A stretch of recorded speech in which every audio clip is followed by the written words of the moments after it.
Race socialization is defined as specific verbal and nonverbal messages transmitted to younger generations for the development of values, attitudes, behaviors, and beliefs regarding the meaning and significance of race and racial stratification, intergroup and intragroup interactions, and personal and group identity.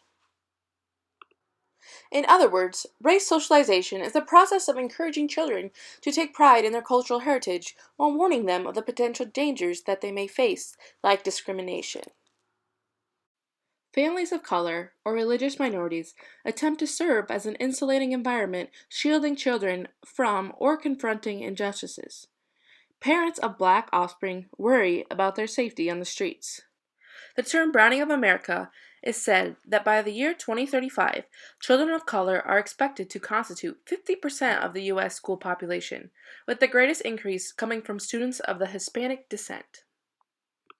Discussion with children about discrimination has been termed racism awareness training. We propose that the term cultural socialization be used to refer to parental practices that teach children about their racial or ethnic heritage and history, that promote cultural customs and traditions, and that promote children's cultural, racial, and ethnic pride. Examples of this include talking about important historical or cultural figures, exposing children to culturally relevant books, artifacts, music, and stories, celebrating cultural holidays, eating ethnic foods, and encouraging children to use their family's native language. Parents' efforts to promote their children's awareness of discrimination and prepare them to cope with it have also been emphasized as a critical component of racial socialization. Studies suggest that few parents spontaneously mention discussion with children about discrimination.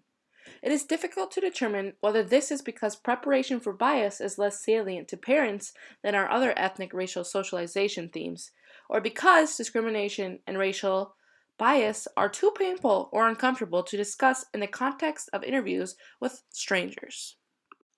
The term promotion of mistrust can be used to refer to practices that emphasize the need for wariness and distrust in interracial interactions. African American parents have said that emphasizing hard work, virtue, self acceptance, and equality is the primary racial socialization strategy that they use. Promoting colorblind perspectives in which children are taught that they should not notice race emerged as prominent among white parents. Many white parents stated that their children should not choose friends on the basis of their racial or ethnic background or try to initiate cross-race friendships simply for the purpose of diversity.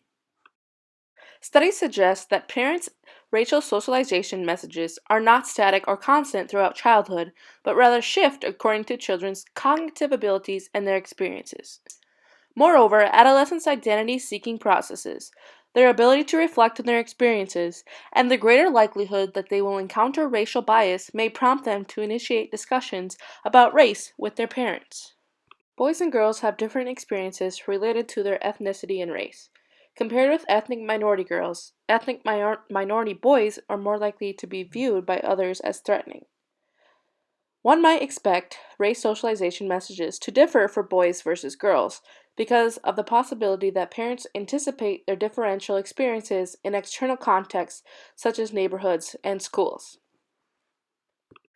African American samples have found that boys are more likely to receive messages regarding racial barriers, whereas girls are more likely to receive messages regarding racial pride.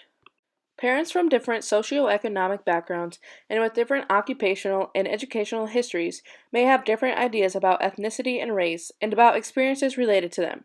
For instance, higher income and better educated blacks perceive more prejudice and discrimination than do lower income and less well educated counterparts, as do socioeconomically advantaged immigrants.